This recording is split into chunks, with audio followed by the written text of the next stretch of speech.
You guys feel good today? All right. Are you sure? Have you smiled yet today? Have you laughed really hard yet today? No, you have? I did. I heard you earlier, actually. Yep. A couple of you I did. That's not a lie. Well, thank you so much, Chris, and thank you to the band and the singers. Everybody's sounding really great today. Appreciate all of you serving in all your various roles. And just a shout out to those serving as greeters and those serving as ushers and those serving in our sound booth, the sound booth especially, and the media back there. I would just want to say that, yeah, that is the kind of job where they get no praise for doing it right and a lot of ridicule for doing it wrong. So I would just say, thank you guys so much for doing it right. It's always smooth and fantastic from back there. Last week we started a series called Greater Than, and I would very much encourage you to grab that CD on your way out. I would encourage you to grab it because it's free for starters. I mean, how often do you get to go somewhere and just take stuff with you and not pay for it? So take advantage of that opportunity here at the church to grab last week's CD, sermon on CD, or it's on our YouTube channel, which you can access through our Facebook page. And so we want you to be able to hear those messages for free, and we want you to be able to pass them along to people. I found the message encouraging in my own life. It was and I hope that maybe you did too. I wanted to share one thought from it before I pray over this sermon and get into this. There was a statement that I made at the very beginning of it to share with you what the message was about. And that statement was essentially, with God, your future is greater than your past. With God, your future is greater than your past. In other words, your best days with God are never behind you. And sometimes we start to sort of think that, and sometimes we start to believe that it's like, okay, my best day, me and Jesus, we had a good time 20 years ago. Me and Jesus, we had a good time last year, but that was probably it. That was probably the peak. That was probably the pinnacle whenever I was the closest that I could ever be to him, and he was the most active, and I experienced the most favor in my life, and I just wanted to share with you. It's absolutely not true. It can't possibly be true that with God, your future is always better than your past. And today I wanted to share with you in a similar vein, and teaching actually from the same story in John chapter 2. I felt led of the Lord to share this with you for a couple of weeks, John 2. We're going to look at some different angles of it and some different things happening in there today. But today's message is going to lean on this idea that with God, your efforts to accomplish significant things with your life are greater than your efforts alone, apart from him. With God, you're better. That's what it all boils down to be really cliche and really straightforward. And if you didn't expect a preacher to say that kind of thing, that you'd come into church and the preacher would say, with God, you'd be better. I mean, that's what we're going to talk about today. But there's a lot more to it than just that simple cliche surface thing. But that's where we're headed. Are you excited about that? Does anybody believe that? Has anybody experienced that in your own life yet? Okay. Well, let me pray over you, and then we'll jump into this text. Heavenly Father, thank you, God, so much for your word. Thank you for giving me an opportunity to preach it to these people today. God, I'm so honored to be able to stand in front of them on a day like today, to be able to preach their word to them, to be able to speak hope into their life and into their situation. I realize these people are not my people, they're your people. And so, Father, I just want to say what you want to say to them. I just want to be your vessel for this today. God, use me, speak through me. God, and prepare their ears, prepare their hearts and minds to receive it. Let us all be changed by your word today. We pray this in Jesus' precious holy name. And the church said, amen. My wife is an incredible baker. I don't know if anybody knows this, if you've experienced this kind of thing yet, but Megan is an incredible baker. When we first got married, I didn't realize what kind of asset that was going to be to me, not only as a husband, but as just an individual. Like, I started getting invited to parties that I never got invited to before, and I started getting invited to people's houses for dinner like that never really happened. People didn't like me so much. There are other reasons for that. I realized that Megan, it's not just Megan's cooking that makes me better all the way around. But early on in our marriage, I started to sort of realize and started to see a little bit of the picture of what kind of change this could make for us. After a couple of potlucks that we had been invited to, and a couple of after Sunday morning service, they would have dinners at the church sometimes, and we would take some baked good. Or maybe we would have people over to our house for cake and coffee, that kind of thing. And the rave reviews for Megan's baking started to pour in. And something interesting happened within me. I started to become very prideful of what was coming out of my household. I started to become very prideful out of what was coming out of the kitchen that I paid the rent for, right? To the extent that I actually started trying to take some ownership with it. I would go to these parties and go to people's houses and be like, hey, did you try our cheesecake? Hey, we baked cookies. Did you get one of our cookies? It's like, hey, can I get you another one of our cupcakes? Cupcakes that came out of... This got so crazy that I became delusional about my contributions to what was coming out of my household. To the extent that I would want to take credit for anything I could take credit for. Somebody's like, hey, this is a good cupcake right here. And I would like, yeah, well, you should have tasted it had I not run out and gotten that extra stick of butter that she needed. You wouldn't want that cupcake then, now would you? Or you know, less than that, you should have tasted the batter. Back when I tasted the batter, and I told her, the batter's good, Megan, don't change it at all before you cook it. You guys are lucky. Or at the very least, I would say, hey, I married her. You're welcome. Like, whatever I can do to take some credit for this. But what became clear to me over the years, and what became clear to me in time, was that she doesn't need me at all to bake incredible things. She doesn't need me to make great things come out of a kitchen. Actually, she baked great things before I got involved at all. And she bakes great things to this day whenever I'm not running the errands and picking up the butter and tasting the batter. She doesn't need me for this. And so today we're going to look at John chapter 2, where a man, the groom at a wedding, ends up taking credit for something that he couldn't possibly have done. He ends up taking credit for something that he had nothing to do with whatsoever. In fact, it could be debated, and we can't really go down this road for certain, but it could be debated that he did everything wrong, that he messed it all up, and still ended up with this incredible finished product that everybody was looking to him and saying, hey, thanks, man. Great wedding, great party. And so we're going to look at that. If you want to follow along with me, I'll be in John chapter 2 for the most part today. But we wanted to start the story because the series makes a lot more sense whenever we see John chapter 1, verse 50. Jesus has been calling some of his early disciples in John chapter 1, and John shows us him calling a few of them. And there's one of them in particular named Nathanael that Jesus calls out to him. And he calls him by name. And then he says, and I saw you under the fig tree over there. And Nathanael is amazed, just shocked that Jesus knew his name, first of all. And then that somehow he had this foresight or some way of knowing that he was under the fig tree. And so he's amazed, and he comes to Jesus and he says, you must be the Son of God to know my name and to know that was a fig tree over there. And Jesus says, I know a fig tree when I see one, and I know your name because your buddy told me. He basically says in verse 50, do you believe just because I told you I saw you under a fig tree? Do you believe just because I called out your name? Do you believe just because of this moment here? And then he says, you will see greater things than this. He says, this is only the beginning. Do I have any Bachman Turner Overdrive fans in the room? Anybody? Bachman Turner, you know that? But baby, you just ain't seen nothing yet. Yeah, that's what Jesus is saying here. He's saying, ain't nothing happened yet. You have not, there are greater things than this. If you think it's incredible that I called you by name, that I saw you under a fig tree, stick around, because this is the start. And then we see what it is the start of, starting in John chapter 2, starting in verse 1. The next day, there was a wedding celebration in the village of Cana in Galilee. Jesus' mother was there.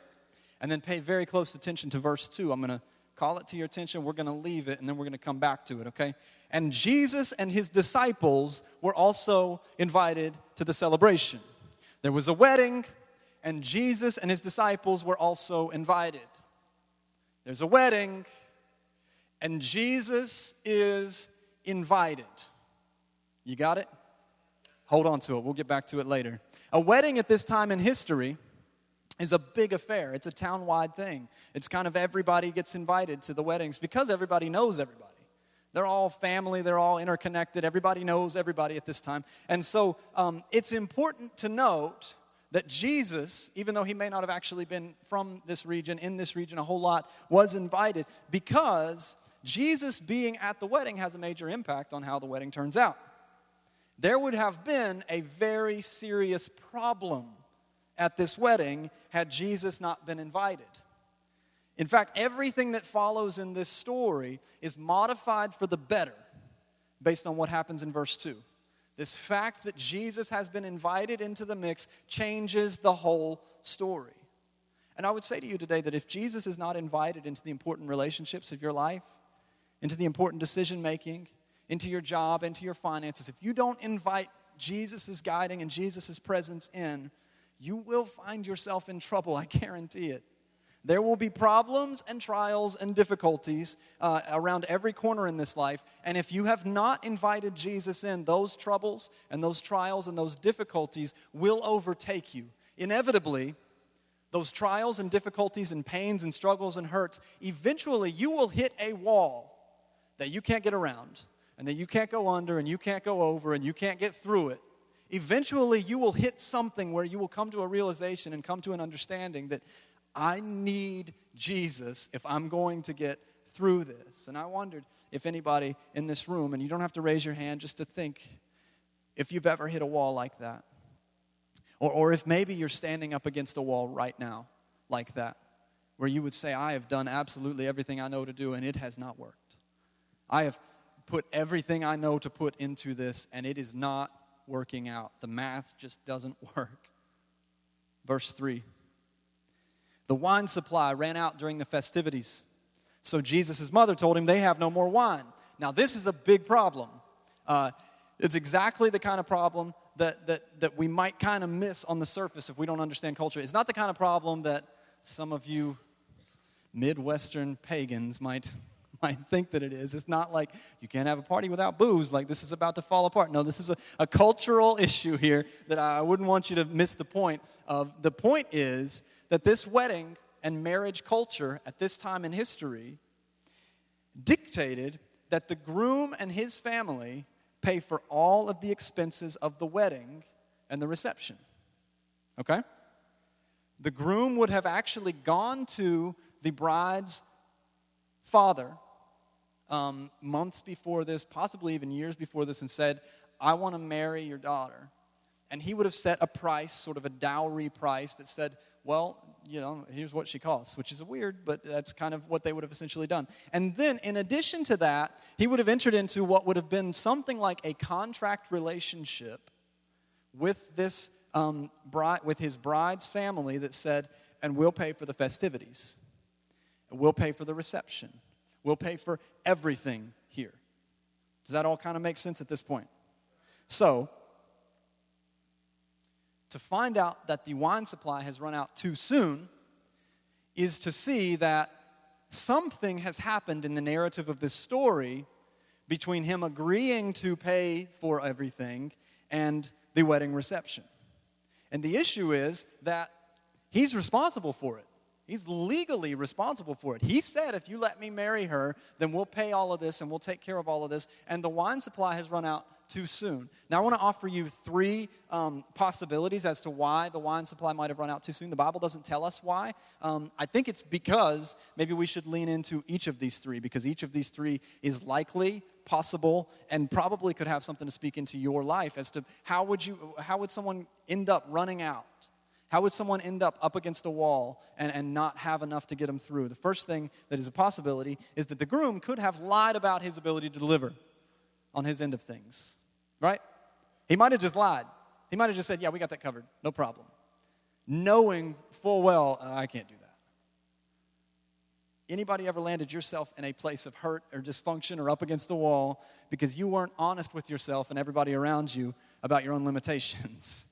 Ended up in a situation where you were up against a financial wall, up against a relational wall, up against a wall with you're just spent on time. You thought you had more time. You kind of knew better that you didn't have more time. Spent on your energy. You're just all out. You just lied about your own limitations, and you end up in a situation. I know I've been there hundreds of times before, but this is possible. Maybe he just ended up overextended, knowing full well he was going to overextend. Maybe he knew all along that he couldn't afford it, but he promised it anyways. Secondly, I would say it's possible that he underestimated the cost of the wedding. I feel like we do this from time to time. Sometimes we end up against the wall. Sometimes we end up overextended. Sometimes we end up in a position where we can't afford everything anymore. We can't fix everything anymore. We don't have the strength to go on because we underestimated what it was going to take to get us through it. I assure you that I'm going to be a father of 2 women as of November of this year. 2. Yeah, we're going to have another one. And so I am not underestimating the cost of what that's going to mean 25, 30, 50 years from now, that there are going to be 2 weddings that I'm going to have to pay for. In fact, I've actually started mostly eating wild berries that I find on the church's lawn and doing anything I can to save up extra pennies here and there because I recognize I don't want to underestimate the cost. But it still happens. It does happen that there are moments when we kind of had no idea what we were getting ourselves into, and then years later, months later, decades later, we look back and we say, I underestimated what this was going to be like. Maybe a marriage is a place where you feel like you maybe underestimated what it was going to require of you. Maybe parenting. I think all of us are guilty of underestimating the cost of parenting. You know, there's no possible way to know what it's going to require of you until you get into it. Maybe a mortgage.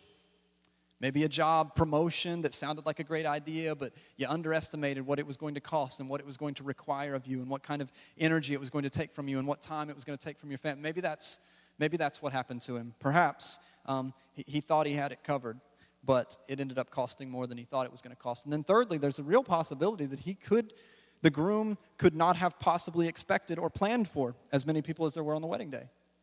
It might have been crashers. I mean, the issue might have been that a bunch of people showed up that he didn't invite.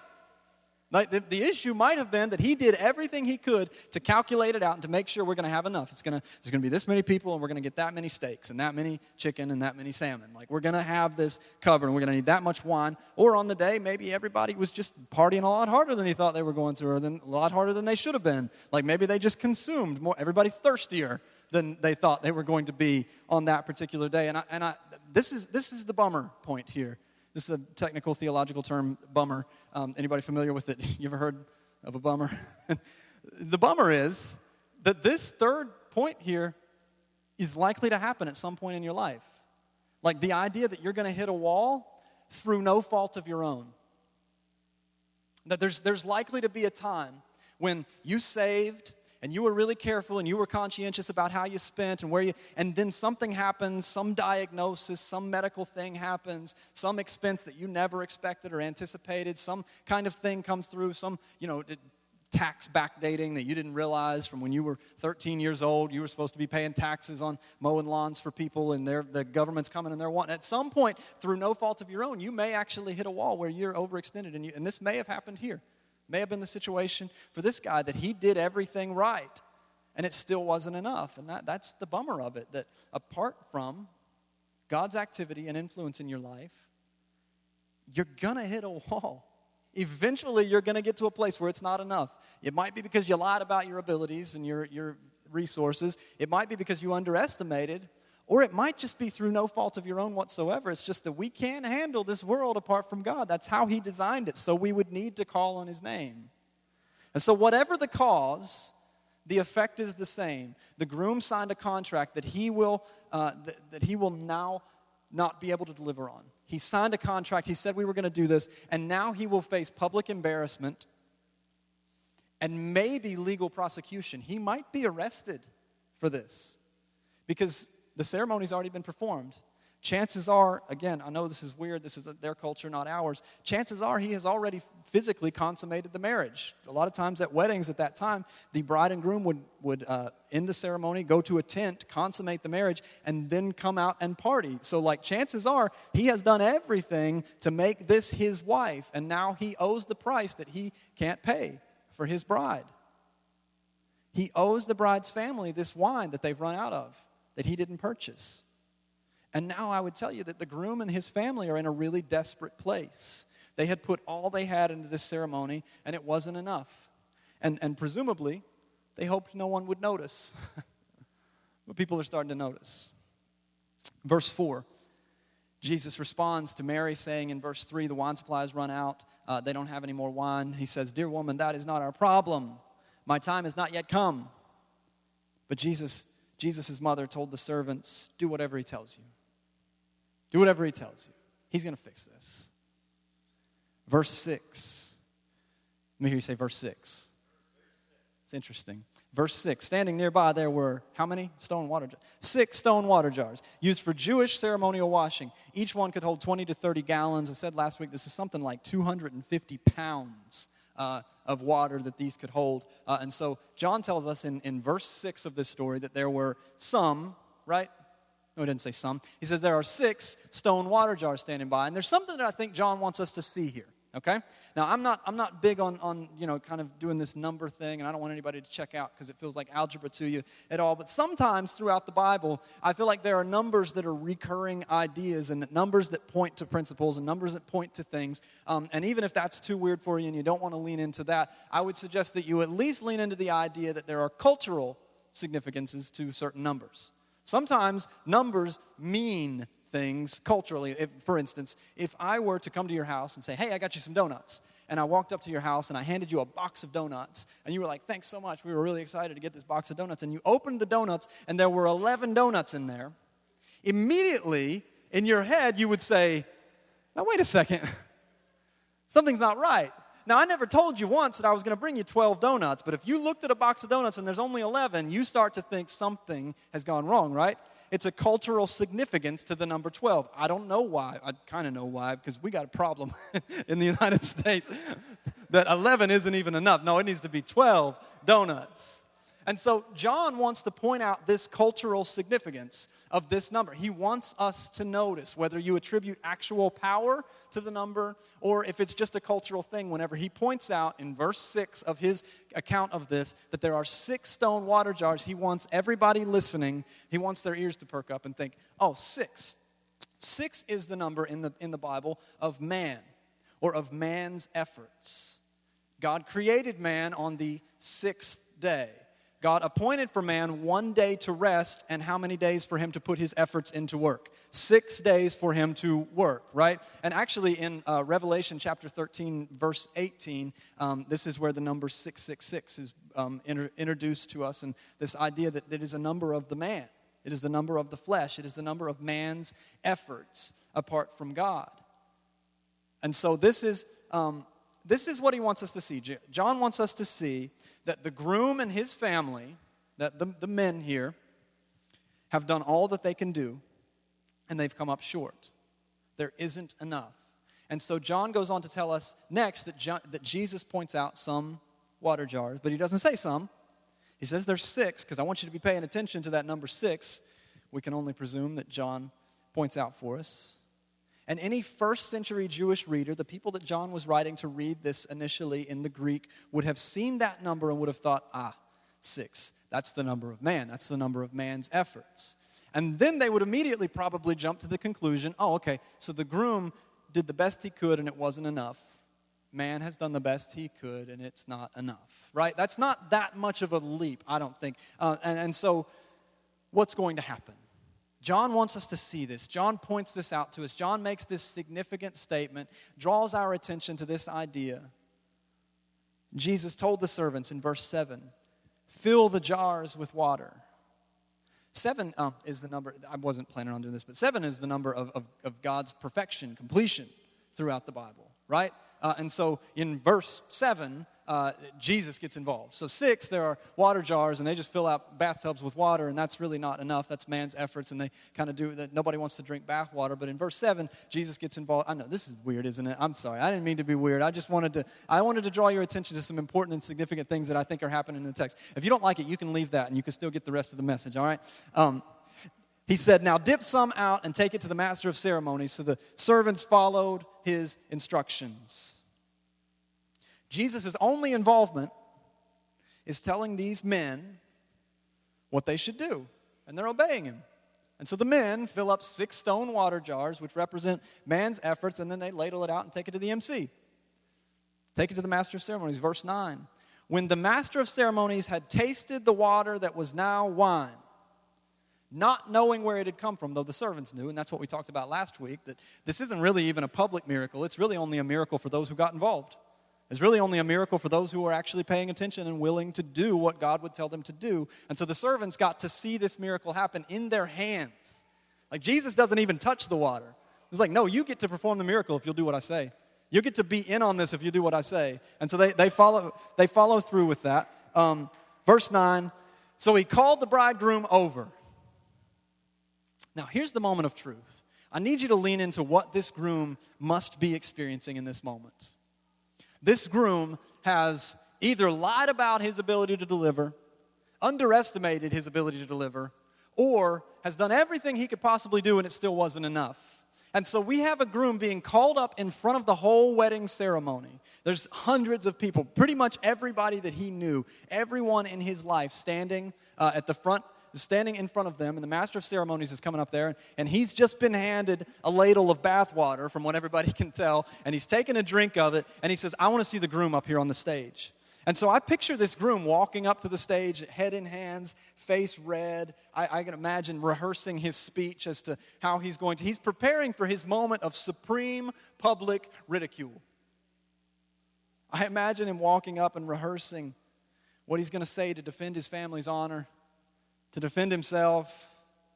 Maybe he's going to take an attack point of view. He's like, why are y'all drinking so much wine? We had plenty, except everybody went too far.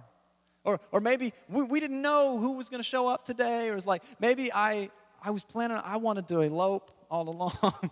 I wanted to have a cheap wedding. I told her I couldn't afford it, but maybe that he's rehearsing something. But then verse 10, he says, a host always serves the best wine first. Then, when everyone has had a lot to drink, he brings out the less expensive wine. Now, before we finish that verse, Chris, if you would come, I'm going to close here. I could see this groom in this moment. The master of ceremonies standing, maybe got his arm around him in front of everybody this kid knows. The kid's probably 15, 16 years old, maybe even younger than that. And he says, here's what it's supposed to look like. You're supposed to serve the best stuff you've got first. You're supposed to bring out the very best that you've got first. And then once everybody's had enough to drink, then you can kind of, say, hey, there's more. It's not as good as the stuff we gave you earlier, but you can have some more if you want it. That's what you're supposed to do. And I imagine this groom in this moment, again, face flushed, just totally embarrassed, ready for whatever's next. I know, and we serve the cheap stuff first. And we couldn't even afford enough of the cheap stuff. I know where you're headed with this. I know that we really screwed this up. I know that I'm a complete failure. I know that I don't deserve this woman that I love. I know that I'm probably, not only about to be embarrassed in front of everybody I know, but also probably on my way to jail. That's what I deserve. I can't afford the thing that I said I could afford. Just don't take my family down with me. But he isn't given an opportunity to say any of that. That's what he's got to be experiencing. That's what he's got to be feeling. We gave it everything we had, and it wasn't enough. The MC says, but you have kept the best until now. This moment, I can almost just picture this really, really long pause. It's like, you're supposed to serve the best stuff first. Yeah, I know I'm supposed to serve the best stuff first. You're supposed to have enough for everybody. Yeah, I know I'm supposed to have enough for everybody. But you kept the best until now. And I imagine all of that stress and all of the pain and all of the turmoil that he's been going on, and this flushed red face and embarrassment and everything that he's worried about going to jail, worried about everything going wrong. And in this moment, he's got to experience this incredible sense of relief and confusion at the same time. Like I could even picture him looking over to his dad and saying, wait, did you go out and buy more stuff? Were you able to get some more expensive stuff I didn't know anything about? Because I thought we had already served the best stuff that we could afford. Or maybe looking over to his cousins or something. It's like, did you guys show up? Did somebody show up and help me out here? What happened? And then turning back to the crowd. Yeah, we serving the best now. Did you think that cheap stuff we served earlier was all we had? Did you think that was the best? No, here comes the best. And then turning, he maybe sees his father-in-law and mother-in-law looking over at him, and they're winking, and they're like, we're so proud of you, man. You said you'd do it, and we doubted for a second, but we don't doubt you anymore. We know you got this, right? He's living this moment now where he's got to be confused. He's got to be just, what just happened here? What in the world just went wrong? I'm relieved. I'm glad, but I don't get it. I don't know if he ever did get it. Only the servants knew what had happened. But we get it. We get that he had given everything he had to give. And it wasn't enough. We see that he didn't deserve any of the praise he was receiving. He didn't deserve any of what people were celebrating about him. He should have had people laughing at him. He should have had people pointing at him. He should have been on his way to prison. He could have, depending on how influential his bride's father was, could have been on his way to execution. And now he's standing here and people are singing his praises. People are looking at him and saying, hey man, you know how to throw a party. Hey man, you really know what's up. And he has no idea what happens, but we know what happened. We know that there's one small detail on the front end of this that I told you not to miss. One small little thing in the second verse of this story where we were told there's a wedding in Canaan and Jesus had been invited. Whenever we're sending out invitations and we're trying to determine who needs to be there and who doesn't need to be there, at some point along the way, this groom had the wisdom to say, better invite Jesus into the mix. And because he had made a decision on the front end, because he had made a decision to invite Jesus into the festivities, into the celebration, into the marriage, into this situation, because that decision was made, everything works out. Because that decision was made, his efforts, which came up short, are now made greater than. Because of Jesus' presence there. His efforts look like 6 stone water jars of bath water. But his efforts with Jesus in the mix are greater than anything he could have imagined, greater than anything he could have deserved, greater than anything he could have come up with on his own. I want us to put this phrase on the screen. When you invite Jesus to participate in every area of your life, you set yourself up for him to take your best efforts, which are never enough, which always come up short, which you may be lying about what you're able to do, you may be underestimating what it's going to cost, or you may be doing the very best that you can and making all the right decisions and everything, but you're always going to come up short in your own efforts. But when you invite Jesus to participate, you make them greater than you could have imagined. And I wonder if there's anybody in here today who would admit that there are some areas of your life where your efforts just aren't enough. Maybe you're in here today and you would say, I'm in a moment right now where I am up against a wall. And I've been beating on this wall, trying to knock it down. It ain't coming down. I've been trying to find a way around it, and there's no way around it. I've been trying to dig a hole under it, and I can't get under it. I've been trying to get over it, and it's too high to get over. There's no way. There's no way that my efforts are going to get me through this. Maybe it's a marriage that you're fighting for. Maybe you're fighting for one of the most significant and important and powerful relationships in your life. And you would say, I've done everything I can to make it work. I've put every ounce of energy I've got into it, and it is not working out. Maybe it's something that you're trying to kick, some kind of habit, addiction, something that's been a part of you and that's held you captive for too long, and you said, I've tried everything I can within my own strength. I've done everything I can do to get this out of my life, and I can't kick it. I can't get past it. Maybe you're a parent and you've got a kid or kids, and you would say, we've done everything we know to do.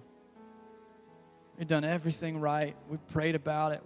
We've anointed him with oil. We've done everything that we possibly know, and it is beyond us.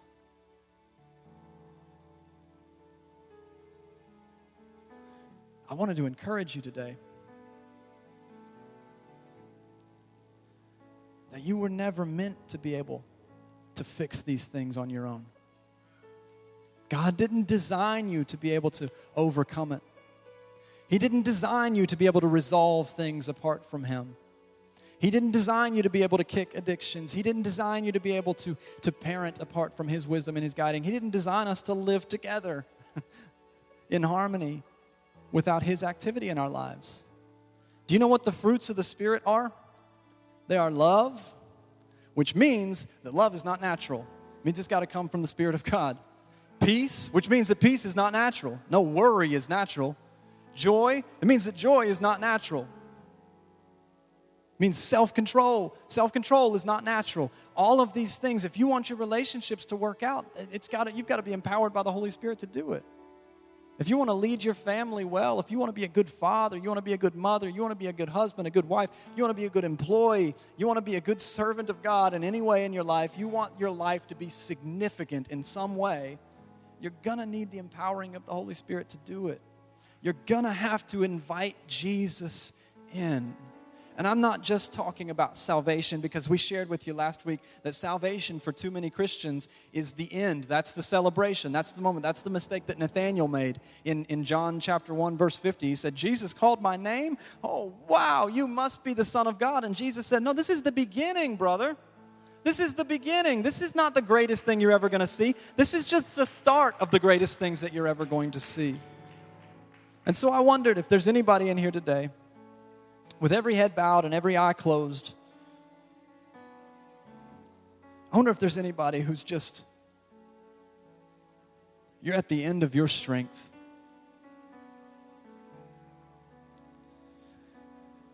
You're at the end of your efforts, your energy. You would say, I have given it all I have to give it. I have poured my life out, and it's not enough. Can I share with you? It's never going to be enough. You are the groom in this story, standing in front of everybody you know, standing out looking at your entire life and feeling incompetent and feeling unable and feeling unworthy.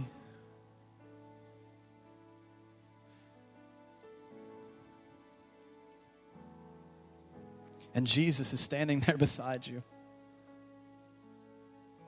propping you up and saying, you don't have to pay the price.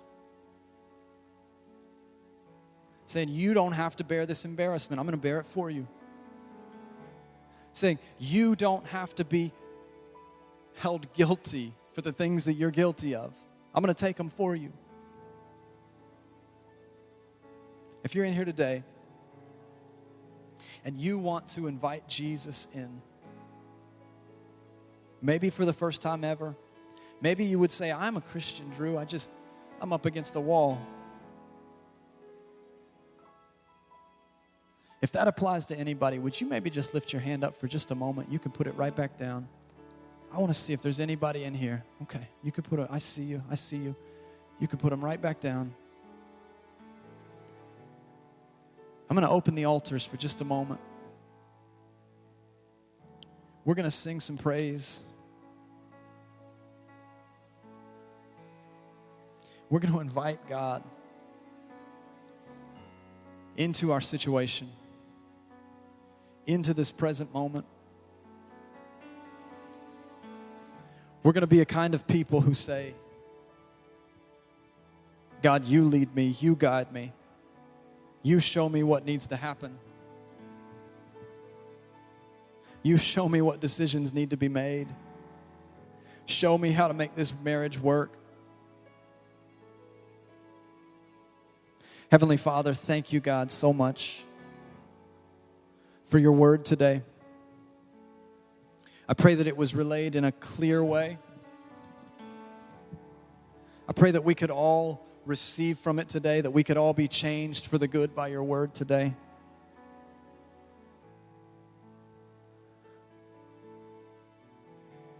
God, and for those in here today who would say that they are at the end of their strength, they are at the end of their efforts.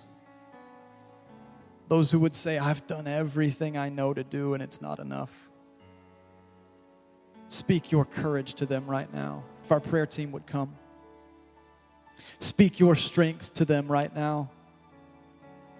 Speak your love to them right now. Speak your grace to them right now. God, acknowledge them as the groom in this story. And let them know that you have made a way where they couldn't do it on their own. We love you, Father. Would you come if you'd like to receive prayer this morning? There's people standing in the altar who would love to pray with you, or you can find a space on one of the sides or right here in the center. But let's seek the Lord for the next few moments together.